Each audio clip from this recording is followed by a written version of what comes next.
Hi, this is Ike from Groovy Entertainment. Today we got another book on record to play for you. Today's book is Little Red Riding Hood from 1968. So let's get started.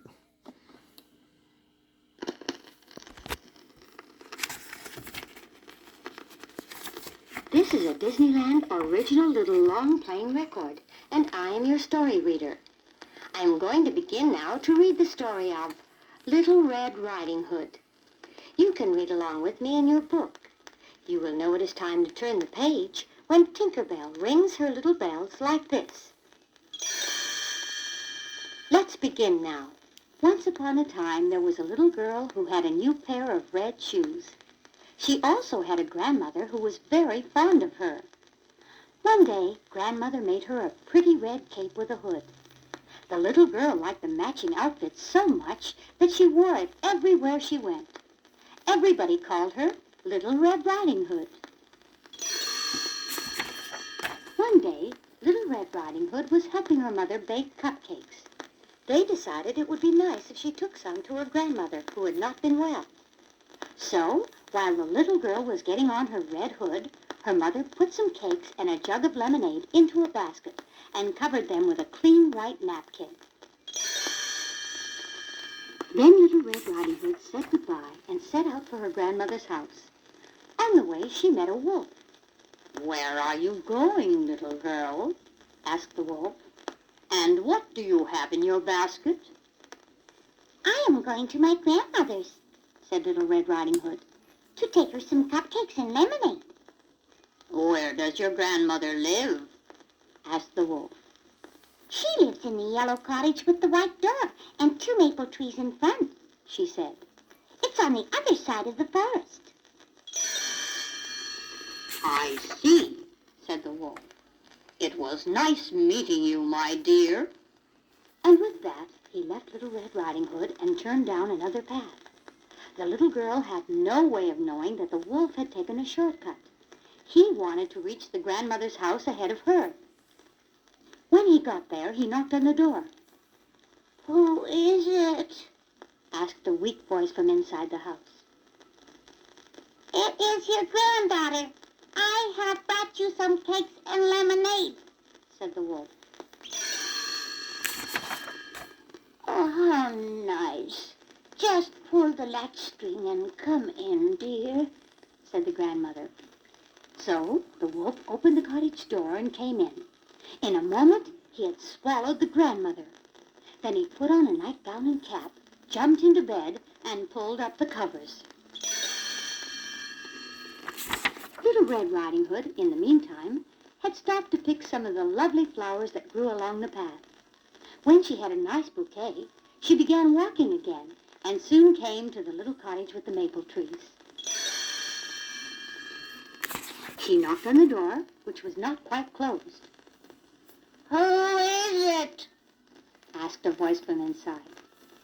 "It is I, Little Red Riding Hood. I have brought you some cakes and lemonade." "Come in, my dear," said the wolf in his sweetest voice. So Little Red Riding Hood entered the cottage. She put her basket on the table and went over to the bed. "How are you feeling, Grandmother?" she asked. To Little Red Riding Hood, her grandmother looked very strange indeed. "Much better, my dear," said the wolf. "Grandmother, what big eyes you have," said Little Red Riding Hood. "The better to see you with, my dear," was the reply.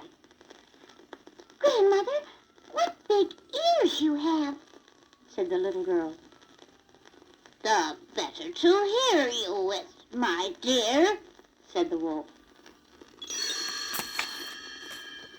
Little Red Riding Hood was suddenly trembling. "And what big teeth you have," she said in a small voice. "The better to eat you with," said the wolf, and with that he jumped out of the bed. But Little Red Riding Hood was quicker.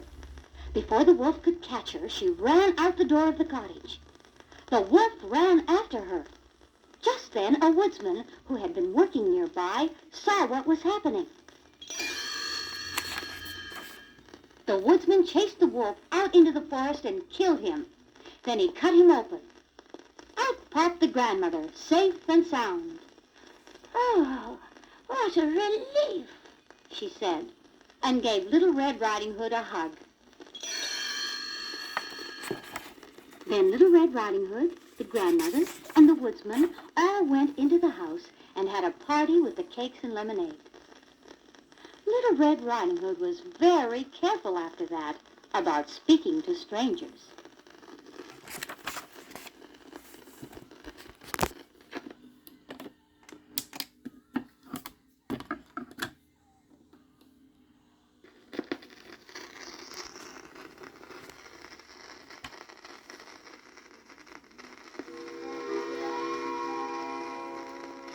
This is the story of Little Red Riding Hood.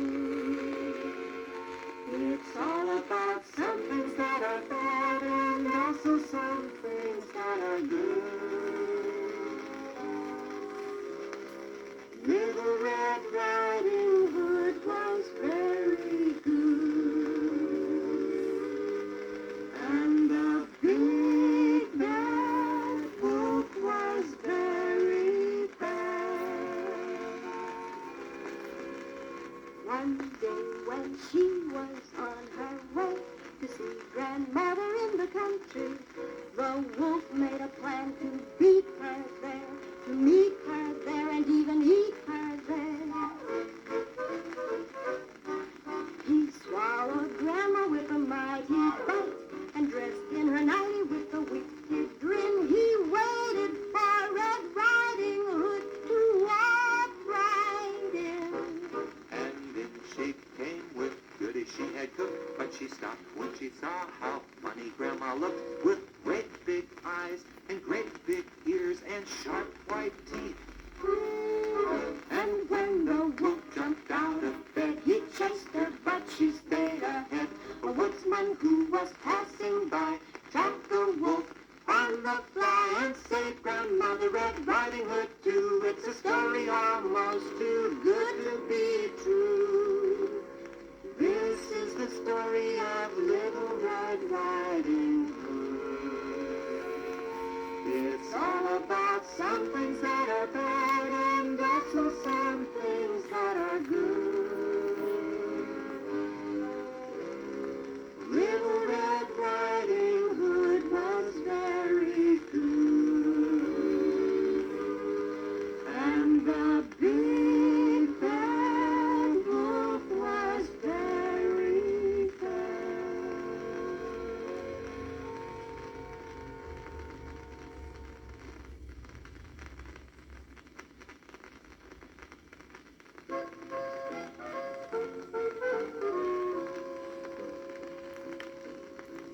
Little Red Riding Hood's little red shoes were red as a red, red rose. Little Red Riding Hood's little red shoes were red as a red, red rose. She loved to wear them night and day. It made her feel so bright and gay. Little Red Riding Hood's little red shoes. Little Red Riding Hood's little red hood was red as a cherry tree. Little Red Riding Hood's little red hood was red as a cherry tree. The hood was small but fit just right. She loved that hood with all her might. Little Red Riding Hood's little red hood. Did you ever wonder how she got her name?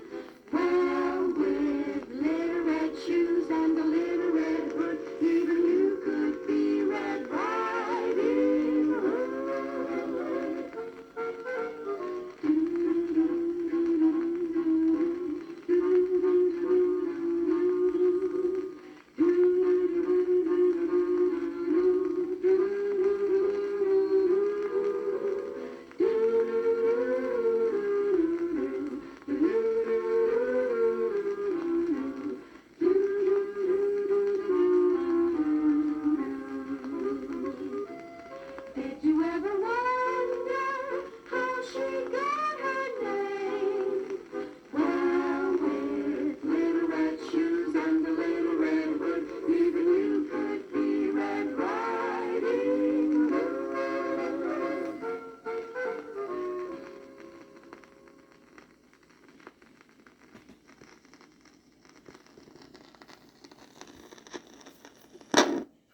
So that was Little Red Riding Hood for 1968. So if you like, subscribe, share, and comment, and have a groovy day. And our next book will be